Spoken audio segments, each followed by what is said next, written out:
इसलिए अपने जीवन में ये बात याद रखना, प्रभु का स्मरण करने से कर्म कटते हैं, प्रभु के स्मरण से धर्म बढ़ता है और मृत्यु के स्मरण से पाप घटता है, पाप से भय उत्पन्न होता है। याद, फिर से रिपीट करो, प्रभु के स्मरण से धर्म बढ़ता है और पाप के स्मरण करने से या मृत्यु के स्मरण करने से पाप घटता है। प्रभु के स्मरण से धर्म बढ़ता है और मृत्यु के स्मरण से पाप घटता है। इसलिए मृत्यु को स्मरण करते रहो। मृत्यु का स्मरण आने से अपने आप संसार शरीर भोगों से विरक्ति होती है। मान लो आपसे कह दिया जाए कि आप, कोई अवैज्ञानिक बता दें कि आपकी आज मृत्यु होने वाली है, लो मोबाइल बात कर लो, किनसे करना है, बोलो किससे बात करोगे? आज मरना है, जे मोबाइल पकड़ो, बात कर लो, किनसे बात करना है? तो आप प्रभु से बात करोगे, किसी और व्यक्ति से बात नहीं करोगे। यदि व्यक्ति ये सोचता रहे कि हो सकता है आज का दिन भी मेरा आखिरी दिन हो सकता है, असंभव तो है ही नहीं। आज मेरा जीवन का आखिरी दिन है, ऐसा मान करके उसे धर्म को स्मरण करते रहना चाहिए, धर्म कमाते रहना चाहिए। आज मेरी मौत है और रक्षा करने वाला केवल धर्म है, बाकी में संसारी प्राणियों का रक्षक धर्म के अलावा कोई नहीं है। आप कहते हैं कि मैंने उसकी रक्षा कर दी, फलाने ने मेरी रक्षा की, बाकी में जिनको जन्म होते ही शमशान में छोड़ दिया जीवंदर स्वामी को, अब कौन रक्षा करने वाला? कोई भी सियार चीता खा जाता, कैसे भी मर सकता था, लेकिन उसी दिन गंधोत्कच सेठ के यहाँ पुत्र जन्मा, वो मरा था, वो छोड़ने गया, उसको उठा लाया, इसको छोड़ाया। किसने रक्षा की? उस जीव के जीवंदर स्वामी के पुण्य ने, धर्म ने। रक्षा करने वाला, सच्चे मायने में सुरक्षा करने वाला, सेवा करने वाला, अनुकूलता प्रदान करने वाला धर्म है। आचार्य पूज्यपाद स्वामी ने बोधि दुर्लभ भावना में सर्वार्थ सिद्धि में कहा है कि संसार में कोई भी रक्षक नहीं है, यदि कोई है रक्षक तो अस्ति चेत सुचरितो धर्म। जो आपने ईमानदारी से धर्म किया है वो आपकी ईमानदारी से रक्षा करेगा, नियम से रक्षा करेगा, सुरक्षा करेगा, आपको बचाएगा, सुरक्षा प्रदान करेगा, सेवा करेगा। जो धर्म की सेवा करता है, धर्मो रक्षति रक्षिता, जो धर्म की रक्षा करता है, धर्म उसकी रक्षा करता है। याद हो गया? जो धर्म की रक्षा करता है, धर्म की सेवा करता है, धर्म उसकी सेवा करता है, उसकी रक्षा करता है। जो धर्म के लिए अपना तन मन धन समर्पित करता है, धर्म उसके लिए सब कुछ समर्पित करता है। इसलिए हमेशा याद रखो कि प्रभु के स्मरण से धर्म बढ़ता है और मृत्यु के स्मरण से पाप घटता है।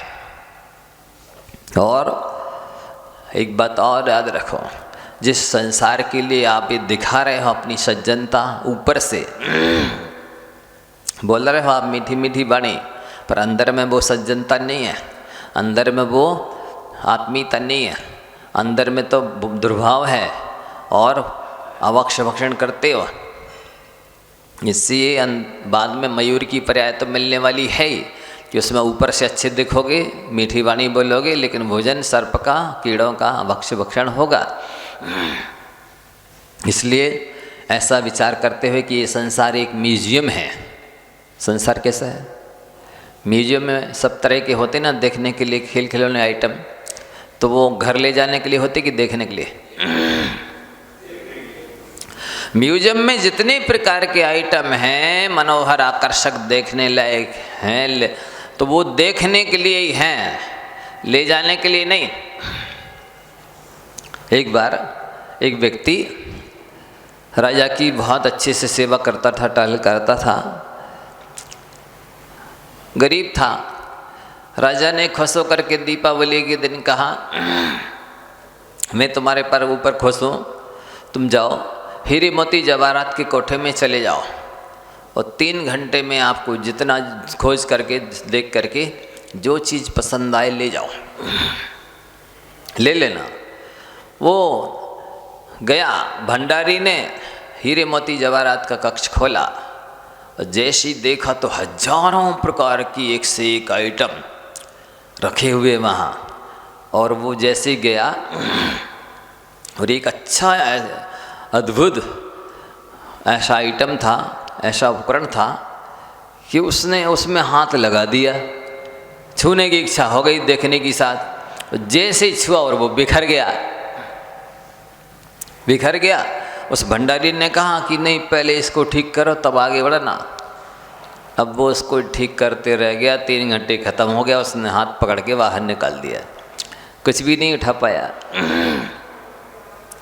ठीक ऐसे ही ये संसार है कि यहाँ पर सब कुछ देखने की इजाज़त है, कुछ भी अपना मानने की, हाथ लगाने की, ले जाने की इजाज़त नहीं है।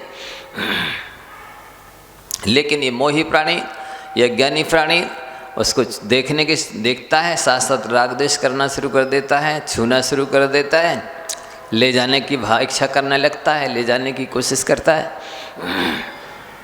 बस कर्म रूपी पुलिस इसको पकड़ा लेती है और शरीर रूपी जेल खाने में डाल के रखती है। यदि आपको कर्म रूपी पुलिस से बचना है, शरीर रूपी जेल खाने में कैद होने से बचना है, तो इस संसार की किसी भी वस्तु को अपनी मत मानो। ये म्यूजियम है, ये केवल देखने लायक है, आप देखिए खाली। जानना देखना अपराध नहीं है, जानना देखना तो आत्मा का स्वभाव है, आत्मा का गुण धर्म है। जानना देखना यदि पाप होता ना तो सिद्ध परमेष्ठी भी जान देख रहे हैं, फिर कर्मरूपी पुलिस उन्हें भी पकड़ लेती और पुनः शरीर रूपी जेल में डाल देती। फिर वो ऐसा जब उसको निकाल दिया बाहर, जाके राजा के पास गिड़गिड़ाने लगा, भगवान में तो कुछ भी नहीं ले पाया, सारा हाल सुनाया। राजा ने दया करके कहा चलो ठीक है कोई बात नहीं, दूसरा कमरा खोल दो, जाओ भंडारी इनको सोने चांदी का, आपको जो भी चाहिए हो, जो आइटम पसंद आ जाए, जो अच्छा लगे ले जाना। अब वो गया, वहाँ जाके देखा उसके पहले ही बाहर के कक्ष में बढ़िया सुंदर नृत्य गान हो रहा था, डांस हो रहा था। वो उसको देखने के लिए बैठ गया और नृत्यकारियों के नृत्य को देखने में लग गया। वहाँ के गाने बजाने नाचने में इतना मस्त हो गया कि वो भूल ही गया कि मैं काय के लिए आया था। जैसे 3 घंटे में वहाँ का वो खेल पूरा हुआ, अब उसको याद आया और हमको तो अंदर जाना था। फिर उस भंडारी ने हाथ पकड़ के बाहर कर दिया, कुछ भी नहीं ले पाया। अब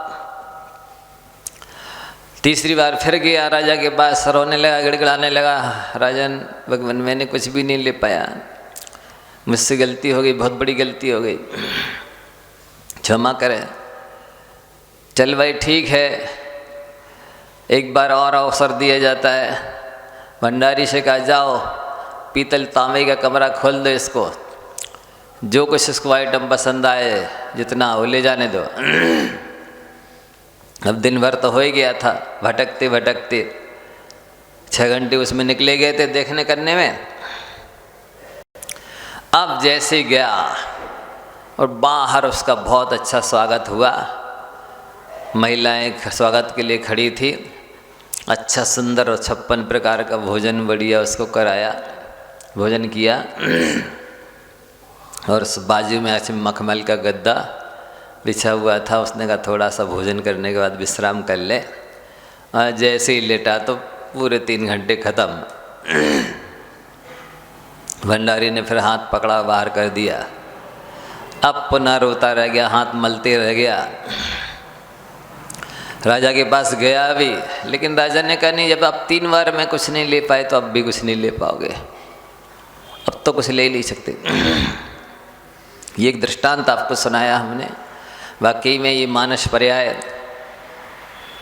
इतनी कीमती है, दुर्लभ है कि इसमें तो एक एक क्षण इसका दीपावली की तरह मनाना न चाहिए, धर्म ध्यान से खोना व्यतीत करना चाहिए। लेकिन जैसे उस नौकर को राजा ने हीरे मोती जवाहरात का खजाना खुलवा दिया था, लेकिन वो उस जो एक जादुई इंस्ट्रूमेंट था, उपकरण था, जो बड़ा आकर्षक था, उसको देखा और छुआ और वो बिखर गया। तो उस खिलौने को जमाने में ही उसने 3 घंटे बर्बाद कर दिए। इसी तरह ये संसारी प्राणी जो बाल्यावस्था है, हीरे मोती जवाहरात से भी ज़्यादा कीमती है, उसको ये खेलने में, कूदने में, नखरेबाजी में, उपद्रव करने में ही बर्बाद कर देता है। दूसरी जो जवान अवस्था है, सो वहाँ पर जैसे उस नौकर ने गाना बजाना नाचने देखने में ही बर्बाद कर दिए, इसी तरह ये बालपने में ज्ञान न लहो, तरुण समय तरुणीरत रहो। जवान अवस्था आती है तो भोगों के अलावा कुछ भी दिखाई देता नहीं, कुछ भी सुहाता नहीं है। धर्म तो उसको कड़वी औषधि की तरह लगता है, तो वो आता नहीं है। तो जवान अवस्था यूँ ही निकल जाती है। अब वृद्ध अवस्था आती है तो इंद्रियां साथ नहीं देती हैं। भोजन करने के बाद विश्राम करने का मन करता है। जैसे उस नौकर ने भोजन पान किया और सो गया, पूरा जीवन खत्म कर दिया, इसी प्रकार से ये मानव जीवन अपन लोगों का व्यतीत हो रहा है। अंत समय में जब मौत आती है, यमराज आता है, तो अपन लोग गिड़गिड़ाने लगते हैं कि अरे हमने तो कुछ भी कर नहीं पाया, हमने तो यूँ ही समय गंवा दिया, हमें क्षमा किया जाए, कुछ करने का अवसर दिया जाए। तो कर्म कहता है करने लायक जब उम्र थी, करने लायक जब इंद्रियां सक्षम थी, जब समय था, शक्ति थी, हाँ, और समझ थी, तब आपने कुछ किया नहीं। अब तो वृद्धावस्था में वैसे ही कहते 60 के बाद सठिया जाते। बुद्धि जो अंदर थी, शुद्ध बुद्धि, वो सफ़ेद बालों के निमित्त से बाहर निकल जाती है और क्षयपसम कम हो जाता, मलिन हो जाता, धूमिली बुद्धि हो जाती है। उतना ज्ञान काम नहीं करता है, इंद्रियां भी काम नहीं करती हैं, शरीर भी शिथिल हो जाता है। इसलिए आचार्य भगवंत कहते हैं जो भी अच्छा करना है, जब तक शरीर स्वस्थ है, जब तक इंद्रियां बलवती हैं, तभी तक कर लेना चाहिए। अन्यथा बाद में केवल पश्चाताप के अलावा कुछ भी हाथ में नहीं लगता है। इसलिए जो बताया यहाँ कि मयूर जैसी पर्याय निकृष्ट मानी जाती, अच्छी थोड़ी है। आपको भले देखने में उसका शरीर अच्छा लग रहा है, पंख उसके सुनहरे मनोहर आकर्षक लग रहे हैं, उसकी वाणी मीठी लग रही है, लेकिन वास्तव में वो अंदर में उसका भोजन तो मांस का है, सर्प खाता, कीड़े खाता है। तो ऐसी अवस्था क्यों प्राप्त हुई? तो आचार्य भगवंत कह रहे हैं कि जिसने अपने कुछ ज्ञान भी प्राप्त किया, योग्यता प्राप्त की, तो उस ज्ञान के माध्यम से दूसरों को उपदेश देकर के ठग रहा है। उस ज्ञान के माध्यम से केवल लौकिक स्वार्थ सिद्ध कर रहा है और ऊपर से जो शिष्टाचार दिखा रहा है, धर्मात्मापना दिखा रहा है, सभ्यता दिखा रहा है, वो केवल दूसरों को ठगने के लिए, दूसरों के सबके बीच में मैं बहुत धर्मात्मा हूँ, मैं बहुत शिष्ट हूँ, सभ्य हूँ। जो मीठी मीठी वाणी बोलता है वो भी दूसरों के लिए लुभाने के लिए, प्रभावित करने के लिए, ठगने के लिए, दूसरों के बीच अपना वर्चस्व जमाने के लिए, प्रतिष्ठा प्राप्त करने के लिए। ये जो उसने ऊपर से किया, तो मयूर की पर्याय में ऊपर से उसे सुंदर शरीर मिल जाता, अच्छे पंखों वाला शरीर मिल जाता। और ये जो उसने मीठी मीठी वाणी बोल करके दूसरों को उपदेश दिया, अपनी विद्युतता दिखाई, दूसरों के बीच में अपनी धाक जमाना चाहिए, तो उसको मीठी वाणी भी मिल जाती है, मयूर की आवाज़ जैसी, ये लोगों को अच्छी लगती है। लेकिन जो अभक्ष भक्षण करता रहा, अशुद्ध भोजन करता रहा, अंदर में दुर्भाव रखता रहा, उसके फलस्वरूप मयूर की पर्याय में भी उसके भाव अशुद्ध ही रहते हैं। बिना अशुद्ध भावों के कोई मांस भक्षण करता है? नहीं करता। जब तीव्र कषाय होती है, परिणाम अत्यंत मलिन होते हैं, तभी इन मलिन पदार्थों का सेवन किया जाता है। मांस मदिरा जैसी चीज़ें मलिन अत्यंत काले परिणाम वाले लोग ही यूज करते हैं। अशुद्ध अवक्ष भोजन, अशुद्ध अवक्ष जिनके भाव होते हैं वे ही खाते हैं। जिनके परिणाम अच्छे होते हैं वे अच्छा भोजन करते हैं। और जैसा कि पहले बताया था कि यदि शुद्ध भोजन करोगे तो उसके फलस्वरूप देवपर्याय मिलेगी, वहाँ कंठ से अमृत झरेगा, शुद्ध प्योर। यहाँ अवक्ष भक्षण करोगे, अशुद्ध भोजन करोगे, मर करके नरक नगोद में जाना होगा, वहाँ की अशुद्ध अवक्ष मिट्टी खानी होगी, वहाँ से निकल करके शुअर कुत्ता जैसी पर्यायों को प्राप्त होगे, वहाँ भी मलविष्टा आदि खानी पड़ेगी। तो जैसा अभी खा रहे हो उससे कई गुना अच्छा आगे खाने को मिलेगा।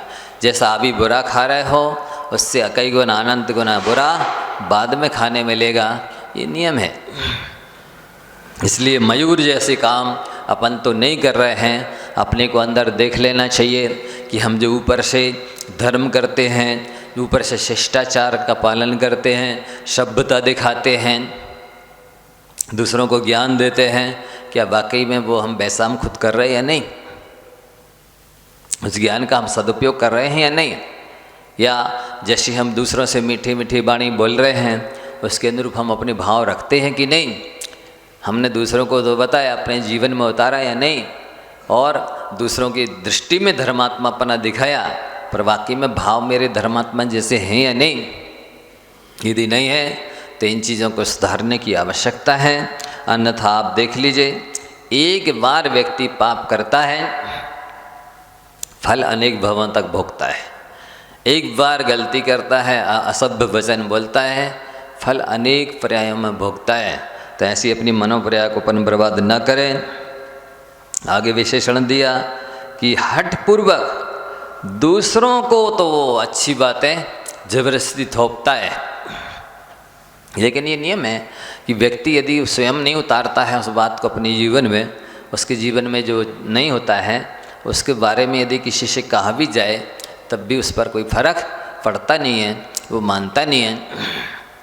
वो प्रतिप्रश्न करता है कि यदि ये बात अच्छी है तो आप अपने जीवन में लागू क्यों नहीं करते, और यदि ये बात बुरी है तो आप इसे क्यों नहीं छोड़ते। इसलिए आचरण का सबसे ज़्यादा प्रभाव पड़ता है। घंटों घंटों व्याख्यान देने वाले की अपेक्षा थोड़ा सा भी जो आचरण करता है उसका प्रभाव ज़्यादा पड़ता है। जिसे बॉडी लैंग्वेज कहते हैं, शरीर का आचरण कहते हैं। वास्तव में जितना हम अपने सदाचरण को अपना करके स्वयं का कल्याण करते हैं और दुनिया का कल्याण करते हैं, उसका 100वां हिस्सा भी हम बोल करके दूसरों का हित नहीं कर पाते, कल्याण नहीं कर पाते हैं। इसलिए ये मयूर की पर्याय ऊपर से अच्छा दिखाया, ऊपर से मीठा बोला, पर अंदर से अच्छे नहीं बने, वाणी के अनुरूप भी भाव नहीं थे, आचरण के अनुरूप भी भाव नहीं थे। इसलिए मयूर की पर्याय प्राप्त हुई, हमें ये निकृष्ट पर्याय ना मिले। इसलिए अपने वाणी को भी भावों के अनुरूप बनाना चाहिए, भावों के अनुरूप वाणी को बनाना चाहिए, आचरण के अनुरूप भावों को बनाना चाहिए, जिससे अपना और पर का कल्याण हो सके। इसी भावना के साथ समय आपका पूरा हो गया। जा वाणी के ज्ञान ते सूझे लोकालो,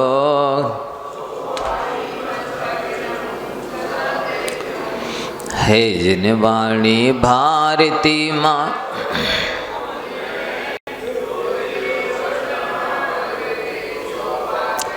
देव विजोरिहंत को गुरु शिवो निर्ग्रंथ।